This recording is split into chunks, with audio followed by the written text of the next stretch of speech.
오늘은 불경건이란 죄의 습관 끊기라는 제목으로 하나님 말씀을 나누겠습니다. 여러 본문 구절을 찾아가면서 지금 죄의 습관 끊기의 세 번째 특정 죄입니다. 불경건인데요. 최근에 유다서 말씀을 들으면서 특별히 지난주죠. 그리고 지지난주 말씀을 들으면서 먼저 불신, 그 다음에 반역, 그리고 방탕, 이렇게 세 가지 이 교회 안에 가만히 들어온 거짓에 대해서 좀 특징 잡아서 설명을 들었었는데 이게 제가 정하고 이 죄를 선택한 것이 아닌데 굉장히 잘 들어맞는다는 생각이 좀 들었습니다. 우리가 불만족의 죄를 저지르는 것의 가장 큰 이유는 하나님이 우리에게 가장 좋은 것을 주신다라는 것을 불신하기 때문에 그런 거고요. 또 우리가 불친절한 죄를 자꾸 범하는 이유는 우리에게 하나님이 베풀어 주신 그 은혜에 대해서 자꾸 배반하는 마음으로 상대방을 대하기 때문이다라는 생각이 들었습니다. 그리고 마지막으로 방탕에 대한 이야기를 들었었는데 오늘이 우리가 다룰 이 제목이 그렇습니다. 불경건, 결국에는 하나님이 우리를 부르신 그 거룩함을 추구하는 것이 아니라 원래부터 우리가 있었던 그 불경건한 상태, 그 방탕한 상태에 머물러 있고자 하는 그 죄이기 때문에 이게 정확하게 잘 맞아 떨어진다라는 생각이 좀 들었었습니다. 한편 이 불경건까지 다루고 나서 2번 정도 시간이 저한테 더 있는데 그때는 과연 무엇을 해야 되나라는 생각도 좀 들었는데요. 혹시 이런 죄와 제가 싸우고 있는데 이것 좀 다뤄주세요라는 것들이 있으면 저한테 언제든지 말씀해 주셔도 좋습니다. 물론 이런 형제님이 이 자매님이 저한테 얘기해 주셨어요 이런 말 안 할 테니까 걱정 안 하셔도 됩니다. 불경건에 대해서 좀 다루려고 하는데 먼저는 이제 경건에 대한 의미를 좀 살펴보려고 합니다. 경건이라는 단어만 가만히 생각해 보시면 이 종교 용어처럼 들리잖아요. 경건이라는 말을 일상적으로는 잘 쓰지 않는 것 같습니다. 친구들끼리 장난치면서 너 되게 경건해 보인다 이렇게 말하기는 하지만 주로 경건이라고 할 때는 보통 어떤 종교적인 어떤 장소에서 종교적인 맥락에서 이 경건이라는 단어를 써야 할 것만 같습니다. 그런데 사전적인 의미는 굉장히 달라요. 여기 앞에 화면에도 나오겠지만 이 경건이라는 말의 사전적인 의미는 첫째로 굳세고 튼튼하다라는 의미를 갖고 있습니다. 두 번째 의미는 공경하며 삼가고 엄숙하다라는 의미를 가지고 있어요. 그래서 이 의미만 가지고 봐서는 오늘 우리가 다룰 이 경건과 불경건의 개념을 다루기에는 참 불충분하다라는 생각이 듭니다. 보통 세상에서는 이 경건을 이야기할 때 그것이 무엇이든지 상관없이 대상과 관계없이 어떤 하나에 굉장히 독실하면 경건하다라는 표현을 씁니다. 특별히 종교적인 용어로도 많이 쓰여요. 불교에 독실하다, 어떤 자기가 가지고 있는 어떤 신념에 독실하다라고 할 때 경건하다라는 표현을 씁니다. 그 사람이 어떤 대상에 대해서 얼마나 신실하냐 하면은 경건할 지경이야 라는 이야기를 할 정도로 거기에 굉장히 신실하게 몰두해 있고 그것에 대해서 이 독실한 마음을 품고 있고 성실하다라는 이야기를 할 때 경건이라는 표현을 좀 사용을 하는 겁니다. 그런데 성경이 말하는 경건은 대상이 오직 하나님을 향해 있습니다. 그래서 이 헬라어 성경 어휘사전에서 경건을 찾아보니까 이렇게 되어 있어요. 하나님을 향한 경건한 행위와 바른 믿음을 가리킨다. 저는 사전에서 이 의미를 찾고자 했을 때 같은 단어가 그 설명에 들어있으면 굉장히 당혹스러운데요. 경건의 의미를 찾으려고 찾아봤는데 하나님을 향한 경건한 행위 이러면 도대체 무슨 의미야? 약간 이런 생각이 드는 거죠. 그런데 앞서 말씀드린 것처럼 사전적인 의미를 살려서 하나님을 대상으로 한다라는 게 특징입니다. 하나님께 독실하다라고 얘기할 수 있어요. 하나님을 향하여 경건한 행위를 갖고자 하는 노력, 그리고 하나님 앞에서 올바른 믿음을 갖고자 하는 그러한 노력을 우리가 보여줄 수 있다라는 겁니다. 경건의 대상은 성경에서 하나님 한 분이시고요. 또 그분 안에서 항상 진실한 믿음을 가지고 살고자 하는 그러한 열정이 이 경건에 포함되어 있습니다. 하나님이 기뻐하시는 일에 헌신하고자 하는 그러한 열심이 이 안에 들어있는 겁니다. 하나님 앞에서 합당한 삶을 살고자 노력하는 것을 우리가 코람데오라고도 부르는데요. 하나님 앞에서라는 뜻을 가지고 있습니다. 그래서 하나님 앞에서 하나님이 보시기에 합당한 마음과 그리고 행위로 살아가는 것을 우리가 경건이라고 말할 수 있을 겁니다. 영어 성경에서 경건은 이 앞에 또 화면에 나오겠지만 가들리니스라고 합니다. 세 가지 단어가 합쳐져 있는 단어예요. 전미사 두 개와 갓이라는 명사가 합쳐져 있는 단어인데요. 하나님을 뜻하는 갓에다가 형용사형 전미사죠. ly를 붙이면 하나님스럽다라고 얘기할 수 있는데 거기에 ness라는 명사형 전미사를 붙여서 그래서 하나님스러움이라고 투박하게 번역할 수 있습니다. 성경의 표현에 따르면 이 가들리니스는 하나님이신 아들의 형상을 본받는 것이라고 말할 수 있을 겁니다. 로마서 8장 29절에 나와 있는 것처럼 이 하나님의 성품을 우리가 닮는 것, 그것이 곧 경건인 겁니다. 그러니까 겉으로만 경건한 척하는 것은 아무런 소용이 없는 거예요. 실제로 이 경건의 의미를 살리려면 겉으로만 기도하고 열심히 큐티하고 열심히 교회 나오고 봉사와 헌신을 많이 한다고 해서 경건하다라고 보장할 수 없는 겁니다. 진짜 경건은 내면부터 시작해서 외면까지 실제로 하나님의 성품을 담는 것이 경건이기 때문에 그렇습니다. 그러면 불경건한 것은 왜 죄인가를 좀 살펴보려고 해요. 불경건한 것은 무엇이며 왜 그 경건하지 않은 것이 죄라고 말해야 하는가를 좀 살펴보려고 합니다. 참고로 이 불경건을 사전에 찾아보면 안 나와요. 불경건이 아니라 불경이다라고 얘기합니다. 그러니까 불경건의 줄임말로 불경을 쓰는 것 같은데 불경하면 자꾸 불교가 생각나서 저는 그냥 불경건이라는 단어를 좀 고집하려고 합니다. 그러면 불경건이 왜 죄이냐? 첫 번째 이유는 성경이 일관성 있게 경건하지 않은 자, 불경건한 자를 가리켜서 거듭나지 않은 죄인이다라고 말하기 때문입니다. 성경은 일관성 있게 불경건한 자를 죄인이라고 이야기를 합니다. 우리가 지금 계속 살펴보고 있는 유다서 1장 15절에 보시면 하나님이 심판하시는 대상에 대해서 이렇게 표현하고 있는데요. 경건하지 않다라는 것이 얼마나 많이 나오는지 한번 보시기 바랍니다. 제가 읽어드리겠습니다. 모든 경건하지 않은 자가 경건하지 않게 행한 모든 경건하지 않은 일과 또 경건하지 않은 죄인들이 주를 거슬러 한 모든 완악한 말로 말미암아 그들을 정죄하려 하심이라. 하나님이 이들을 심판하실 것인데 이들을 죄에 있다라고 판결하시고 심판하실 것인데 모든 경건하지 않은 자를 죄인이라고 말하고 있고요. 그들이 한 모든 경건하지 않은 말과 모든 경건하지 않은 행동이 죄인의 특성이라고 말합니다. 죄인의 열매라고 말을 하는 거예요. 이처럼 경건하지 않은 것은 죄인의 특징으로 성경이 말하고 있습니다. 디모데전서 1장 9절에서도 율법이 왜 주어졌느냐 그 목적에 대해서 이야기하면서 죄인을 정죄하기 위함이다 라고 얘기를 합니다. 그러면서 이런 죄인, 이런 죄인, 이런 죄인이라고 죄인의 목록을 언급하는데 그 중에 하나가 경건하지 아니한 자입니다. 경건하지 아니한 자가 결국에는 하나님의 심판을 받을 율법으로 정죄하는 죄인이다라고 분명히 말하는 거예요.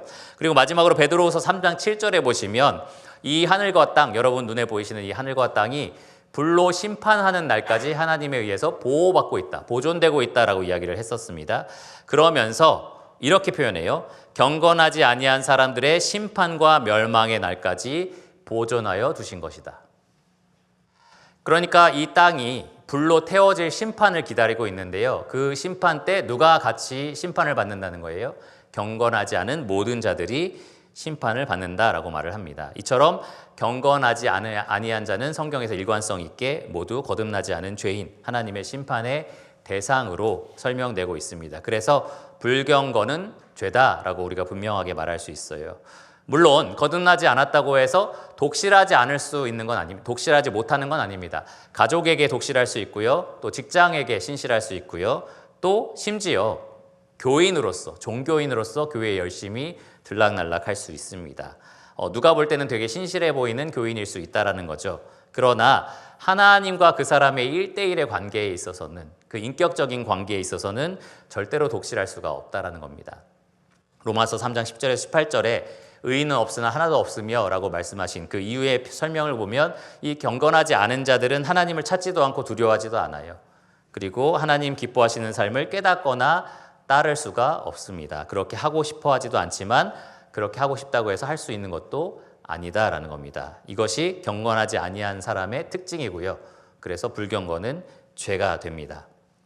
두 번째로 불경건이 죄가 되는 이유는 하나님이 우리를 이 불경건에서 구원하셨기 때문에 그렇습니다. 그렇기 때문에 불경건함을 우리 삶에 허용한다라는 것은 곧 하나님의 구원의 은혜를 역행하는 것, 배반하는 죄이기 때문에 이 불경건은 죄입니다. 성경은 이 로마서 5장 6절과 4장 5절을 제가 차례로 읽어드릴게요. 이렇게 말을 합니다. 우리가 아직 연약할 때에 기약대로 그리스도께서 경건하지 않은 자를 위하여 죽으셨도다. 구원받기 전 우리 모두는 경건하지 않은 죄인이었던 거죠. 앞서 제가 설명드린 그 특정 지어진 죄인이었던 겁니다. 그런데 그런 자를 의롭다라고 하나님께서 하셨다라는 거예요. 로마서 4장 5절에 보면 왜 의롭다고 하셨느냐? 경건하지 아니한 자를 의롭다 하시는 이를 믿는 자에게는 그의 믿음을 의로 여기시나니, 믿음으로 의롭다함을 얻은 겁니다. 우리가 경건한 삶을 살아내서 하나님께 의롭다 하는 것을 얻어낸 것이 아니고요. 하나님이 우리를 믿음으로 의롭다라고 칭해 주신 겁니다. 그렇게 우리가 믿음으로, 은혜로 값없이 이 경건하지 않았지만 경건한 자다라는 칭함을 받게 되었습니다. 그런데 하나님의 이 구원의 은혜는 우리가 불경건한 상태에서 너희들 경건해, 내가 경건하다고 해줄게 라는 데서 끝난 게 아니에요. 실제로 우리를 경건한 자로 바꿔주시는 데까지 이릅니다. 그래서 이 디도서 2장 11절에서 14절 말씀을 보시면 하나님이 우리를 구원하신 목적이 분명하게 이렇게 나옵니다. 제가 읽어드리겠습니다. 모든 사람에게 구원을 주시는 하나님의 은혜가 나타나 우리를 양육하시되 경건하지 않은 것과 이 세상 정욕을 다 버리고 신중함과 의로움과 경건함으로 이 세상에 살고. 그러니까 우리를 구원하신 것이 어떻게 나타났느냐? 우리 안에 이 경건하지 못한 것, 정욕대로 살아가는 것을 다 버리게 하신다는 겁니다. 그리고 우리를 신중함과 의로움과 경건함에 이르게 하신다라고 말씀을 하십니다. 13절부터 보시면 복스러운 소망과 우리의 크신 하나님 구주 예수 그리스도의 영광이 나타나심을 기다리게 하셨으니 그가 우리를 대신하여 자신을 주심은 모든 불법에서 우리를 속량하시고 우리를 깨끗하게 하사 선한 일을 열심히 하는 자기 백성이 되게 하려 하심이라. 다른 말로 하면 우리를 구원하신 목적, 우리를 위해서 자기 자신을 내어주신 목적이 우리를 경건하게 하기 위해서라는 겁니다. 우리를 거룩한 삶을 살게 하기 위해서, 그리스도를 닮은 형상을 갖게 하기 위해서 우리를 구원하셨다라는 거예요. 여러분, 구원의 방향성을 한번 보십시오. 불경건한 우리를 경건함으로 인도하신다라고 말씀하셨습니다. 그런데 경건함으로 이르는 우리가 불경건함을 택한다면, 불경건한 삶을 우리 삶에 허용한다면 그것은 이 복음의 은혜가 가는 방향을 거스르는 일인 거잖아요. 그러니까 이것이 곧 죄가 되는 것이다 라고 말할 수 있는 겁니다. 하나님의 구원의 은혜를 거스르고 배반하는 심각한 죄가 바로 불경건인 겁니다. 자, 그러면 이 불경건이라는 죄에 우리가 어떻게 얽매게 되는지 그 과정을 좀 살펴보려고 하는데, 먼저 불경건이라는 이 죄 자체가 굉장히 광범위하다라는 사실을 좀 말씀드리려고 합니다.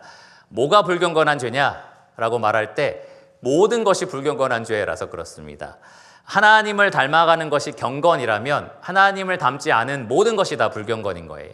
물론 우리가 전지전능할 수는 없습니다. 그런 측면에서 하나님을 닮을 수는 없죠. 그런데 도덕적인 측면에서 하나님의 모습과 거리가 있는 것, 맞지 않는 모든 것이 다 사실은 불경건에 해당되는 거기 때문에 사실은 이것을 다룬다는 것이 쉽지 않다라는 거죠.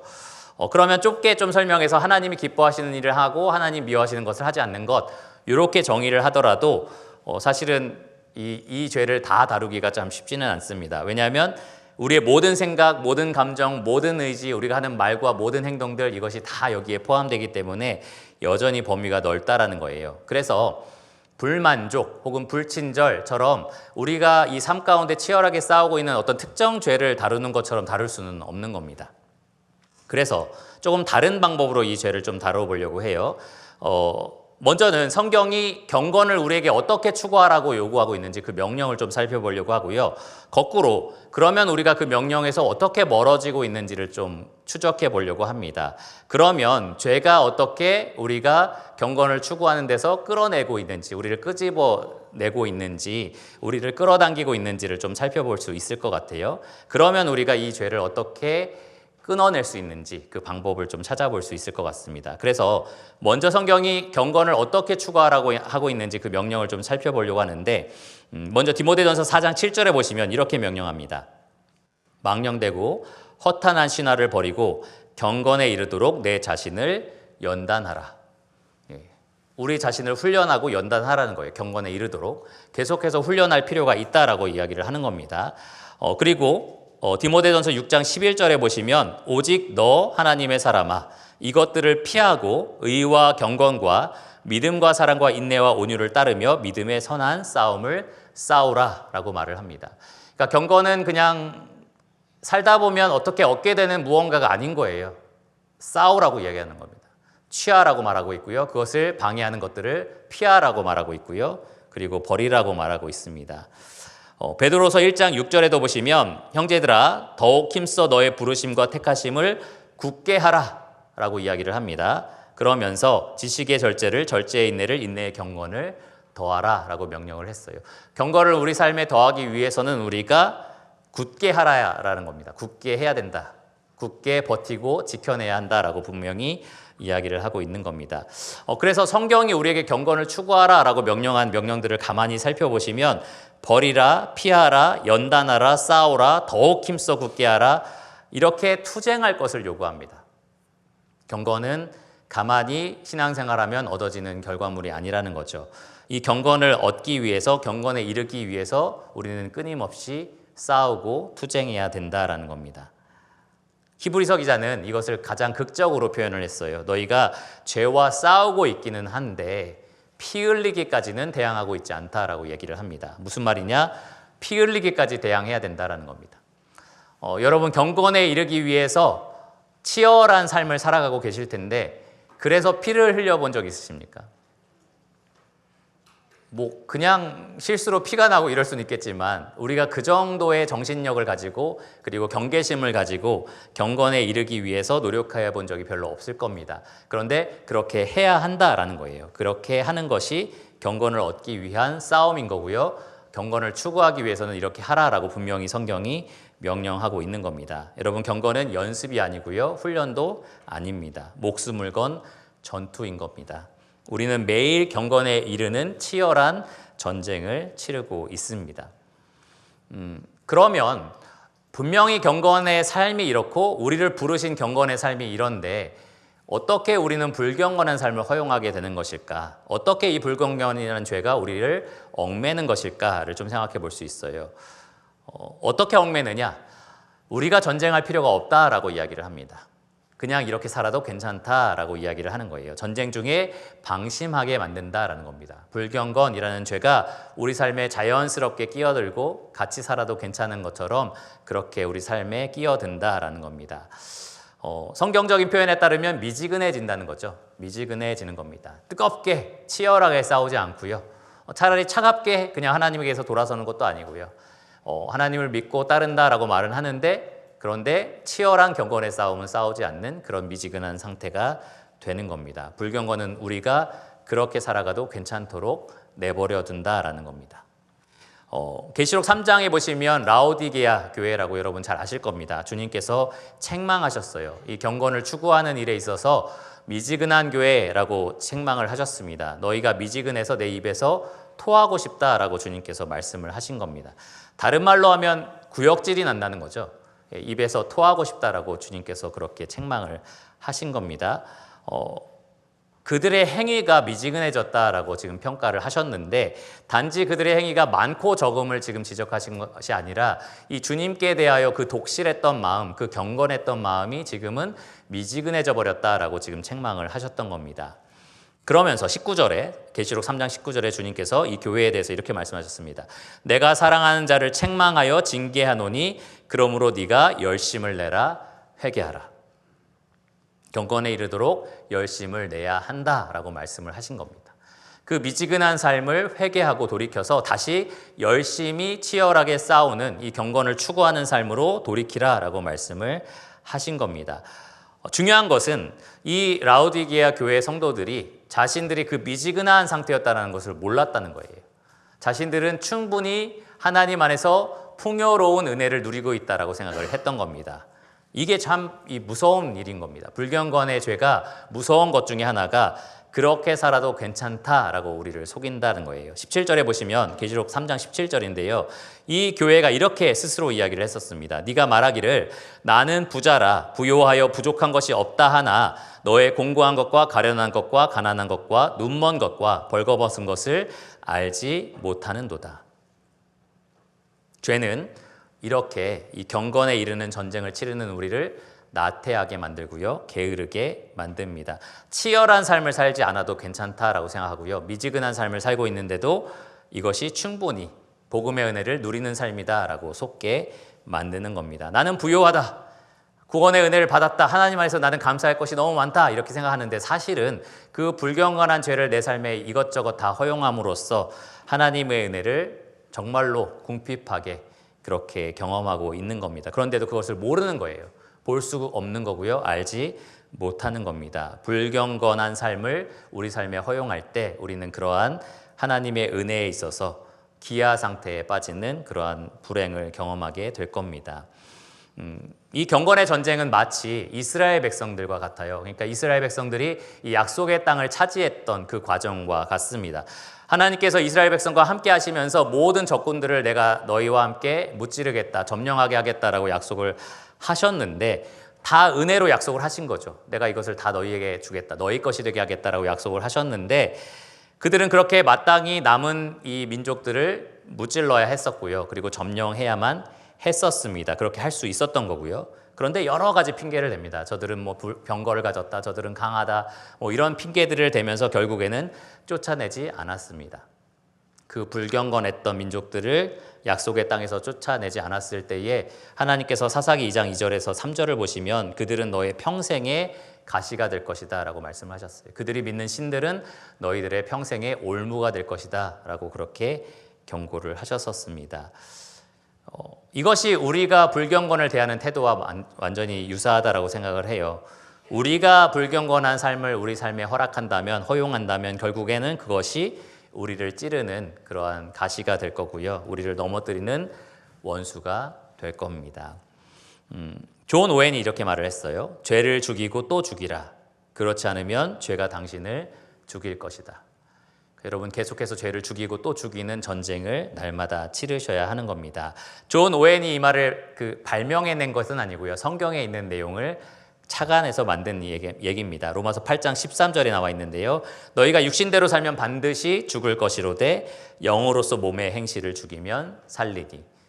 여러분이 그리스도인이시라면 여러분이 무언가를 죽이든지 아니면 여러분이 그것 때문에 죽든지의 치열한 싸움을 매일 싸우고 계신 겁니다. 나는 평온하게 잘 살고 있는데요 라고 생각할지 모르겠어요. 그러나 여러분이 살아가는 삶은 전쟁터인 겁니다. 경건을 추구하거나 아니면 불경건함을 여러분 삶에 허용하거나 그 둘 중에 치열한 싸움을 싸우고 계신 겁니다.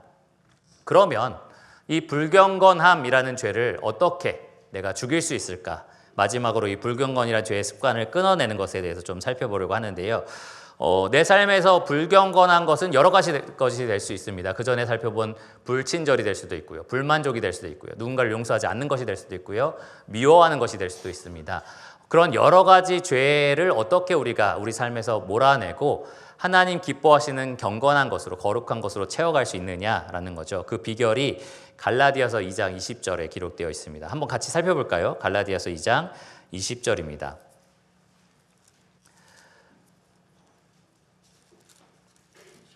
본문 말씀 갈라디아서 2장 20절을 살펴보시면 사도 바울이 이렇게 이야기를 했습니다.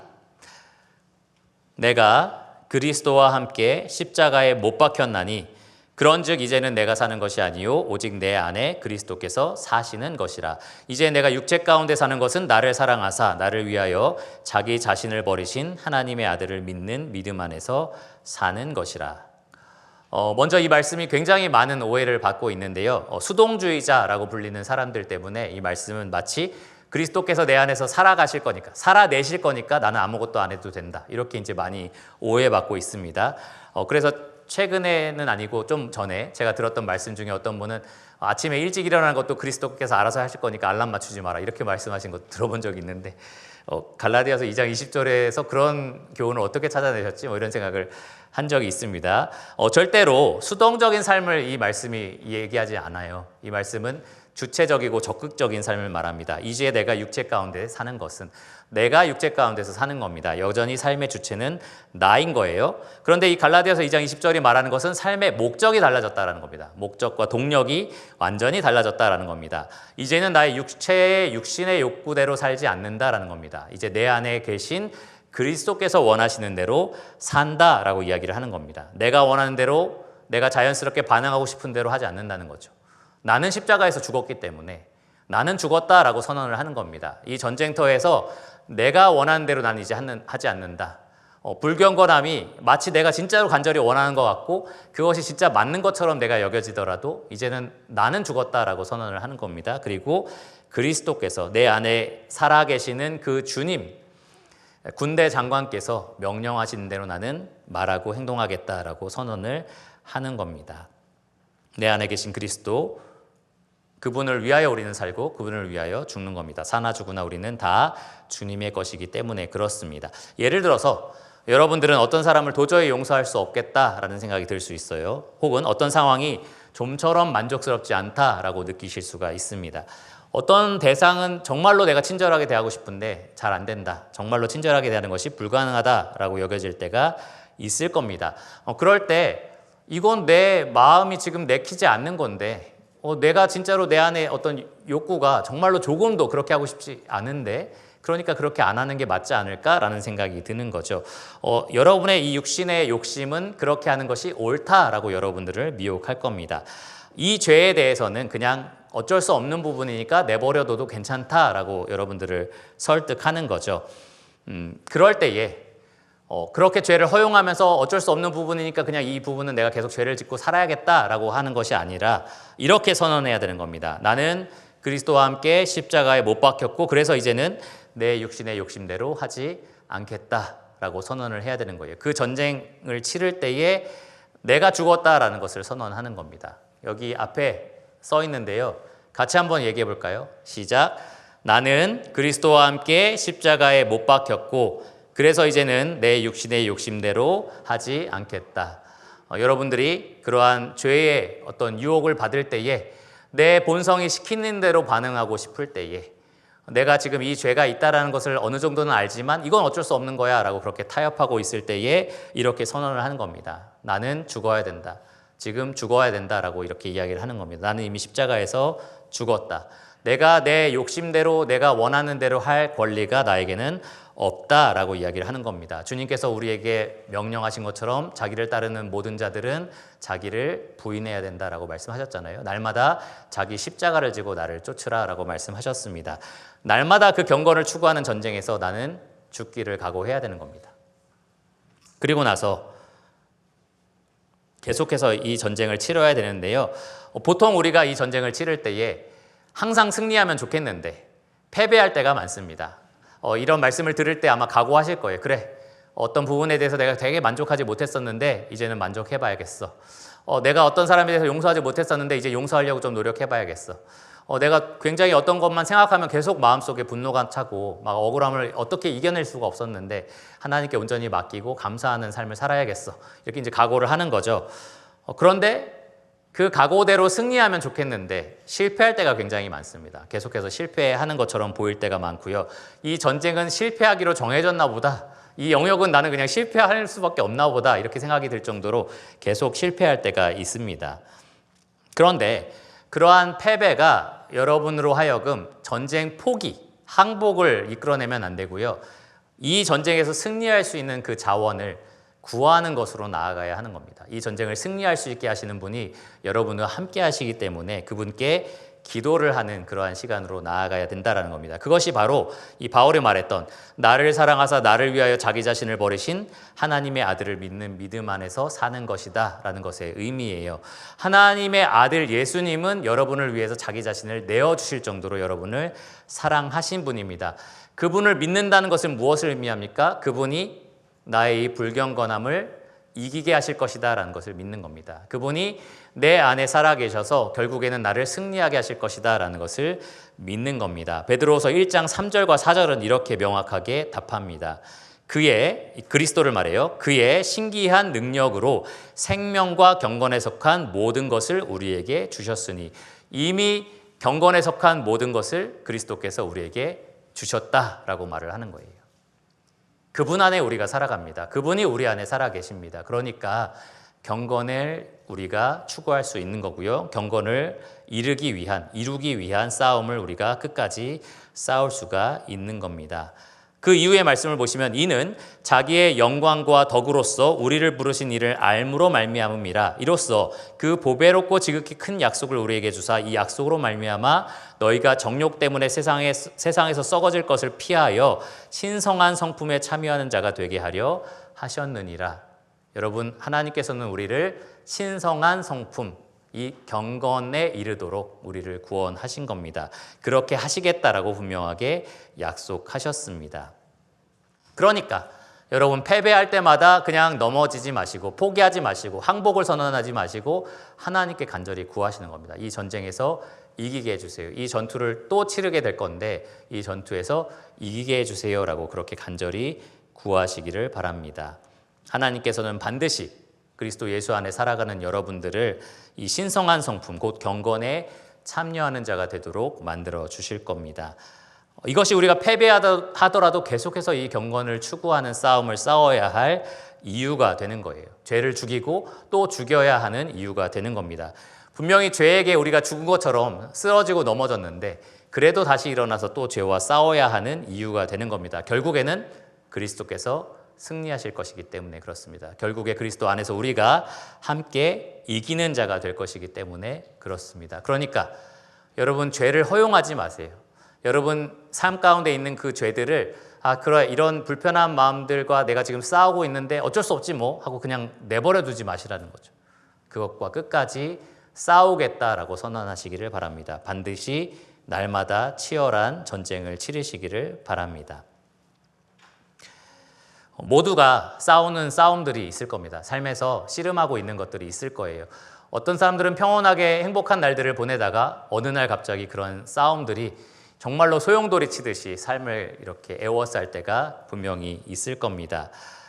그럴 때 이 싸움을 그냥 포기하고 싶을 때도 있어요. 그냥 내 마음이 시키는 대로, 내 육신이 원하는 대로 감정을 그냥 표출하고 내 마음을 그쪽으로 그냥 흐르게 하고 그냥 그렇게 내버려 두고 싶을 때가 많다라는 거죠.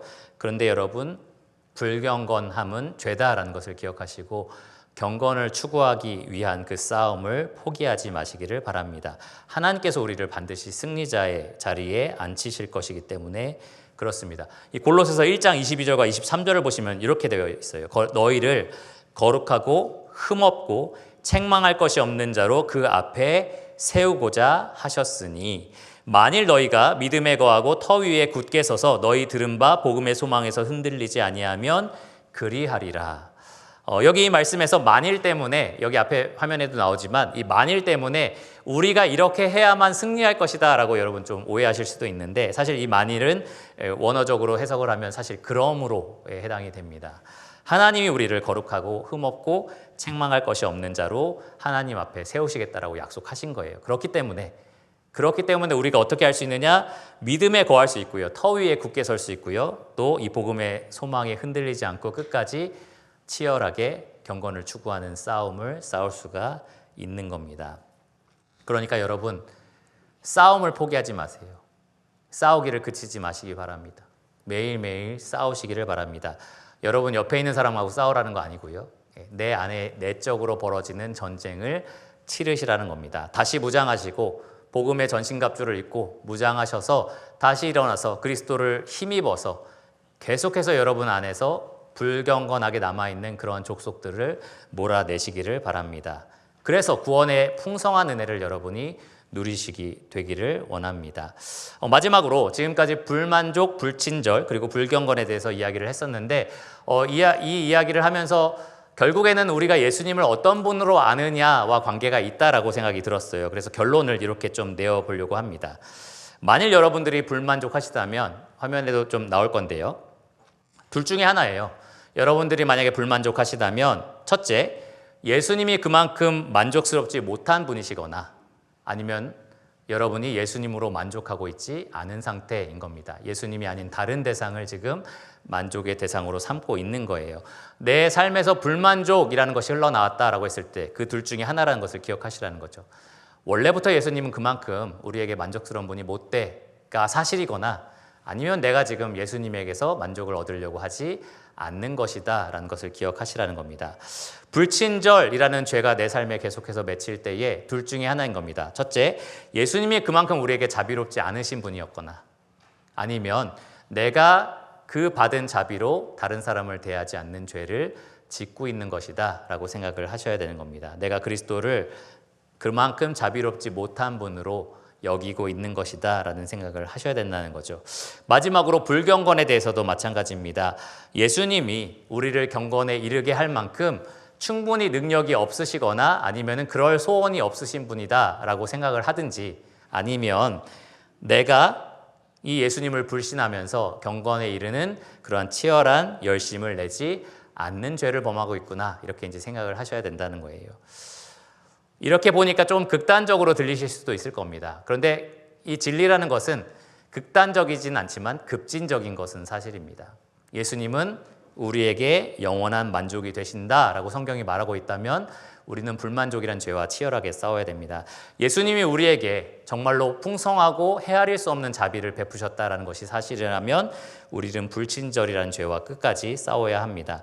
예수님이 자기 자신을 내어주시기까지 우리를 경건에 이르기를 원하셨다면 그리고 흠없이 정결하게 하나님 아버지 앞에 우리를 세우시겠다고 약속하신 것이 정말로 사실이라면 우리는 그 약속을 붙들고 이 경건에 이르기 위한 치열한 전투를 끝까지 싸워야 한다라는 겁니다. 여러분 이 앞에 사라졌네요. 살펴본 이 예수님에 대한 사실 둘 중에 하나를 생각한다면 앞에 것을 인정하기가 쉽지 않잖아요.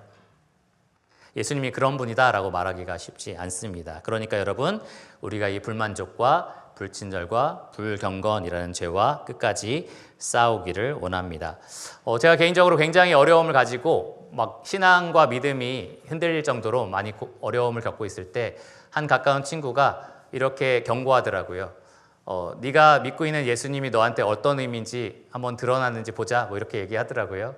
그래서 굉장히 도전이 되면서 위로해줘야지 어떻게 저렇게 말할 수 있어 이런 생각이 들었는데 어쨌든 굉장히 큰 도전이 됐습니다. 그래 이러한 환경들이 결국에는 내가 예수님을 어떤 분으로 모시고 있는지 어떤 분으로 알고 있는지 그리고 예수님이 나에게 하신 일이 어떤 의미인지 예수님이 나에게 약속하신 것을 내가 얼마나 믿고 있고 붙들고 있는지를 가늠할 수 있는 시험대구나라는 생각을 하게 됐습니다. 여러분 이 치열하게 죄와 싸우시면서 이 습관적인 죄들을 끊어내시면서 예수님이 여러분에게 어떤 분인지를 진지하게 생각해 보시고 정말로 예수님이 여러분들의 온전한 만족이 되시고 또 예수님이 약속하신 것이 여러분에게 정말로 살아있는 소망이 되기를 간절히 기도합니다. 기도하고 말씀을 마치겠습니다. 하나님 감사합니다. 오늘 또 주어진 이 말씀을 통하여 우리가 얼마나 불경건함을 우리 삶 가운데 그냥 허용하고 있는지 우리가 치열한 전투를 치르는 것이 아니라 얼마나 미지근하고 게으르고 나태한 삶을 살아가고 있는지 돌아보게 하여 주심에 감사를 드립니다. 하나님 우리가 자세가 어떻든 태도가 어떻든 우리는 영적 전쟁터에서 살아가고 있는 중입니다. 사단은 우리를 삼키려고 울부짖으면서 그렇게 공격하고 있고 위협하고 있으며 하나님은 우리를 경건한 삶으로 이끌기 위하여 모든 필요한 것들을 공급하고 계십니다. 하나님 우리가 그리스도 예수의 좋은 병사가 되게 하여 주시기를 원합니다. 주님께서 자기 목숨을 내어주신 그 목적을 잊지 않게 하여 주시기를 원합니다. 우리가 전에 하나님의 원수였었을 때에 가지고 있었던 모든 불경건함을 벗어버리게 하여 주시고 미워하게 하여 주시기를 원합니다. 하나님 이제 나는 죽었고 십자가에 못 박혔으며 내 안에 계신 그리스도께서 기뻐하시는 대로 그 명령에 순종하며 살아가는 자가 되었다라는 것을 이 전쟁터에서 늘 기억하게 하여 주시기를 원합니다. 그리하여서 유평교회 모든 성도님들이 복음의 풍성한 은혜 가운데 살아가게 하여 주시고 경건에 이르는 이 길 가운데 하나님의 함께 하심을 경험하며 또 경건에 이르는 특권과 축복을 풍성히 누리게 하여 주시기를 원합니다. 이 모든 것을 주님께 감사함으로 아뢰며 예수 그리스도 이름으로 기도드렸습니다. 아멘.